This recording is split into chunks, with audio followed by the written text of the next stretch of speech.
আসসালামু আসসালামু আলাইকুম আলাইকুম। কিউটিস, কেমন আছো সবাই? Welcome back to my channel. ঈদের জন্য একটা গ্লোয়িং সবাই ফেস কেমন মাস্ক আছো আজকে বানিয়ে কিউটিসরা? দেখাবো। আশা করি আল্লাহর রহমতে সবাই ভালো আছো। সপ্তাহে ৩ দিন লাগাইলে ঈদের ঈদের জন্য আগে খুব সুন্দর ফেসে গ্লো একদম অবশ্যই সবাই পিঙ্কিশ গ্লো ফেস চাও। পেয়ে যাবা।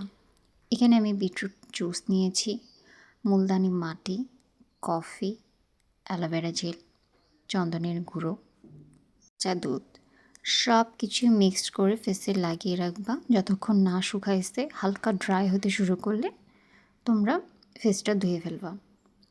এখানে আমি যেমন গোলাপের গুঁড়ো ইউজ করেছি। গোলাপের গুঁড়ো না থাকলে তোমরা রোজ ওয়াটার ইউজ করবা। চন্দন পাউডার না থাকলে সমস্যা নেই।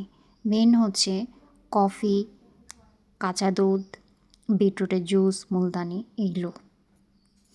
মসুরের ডাল সবার কাছেই থাকে, সো মসুরের ডালটা ইউজ করতে পারো। কাঁচা দুধ, মসুরের ডাল এমনিতেও ইউজ করলে ফেস খুব সুন্দর গ্লোয়িং একটা ভাব চলে আসে। ফ্রেশ অ্যালোভেরা জেল থাকলে সেটা দিয়ে দিবা।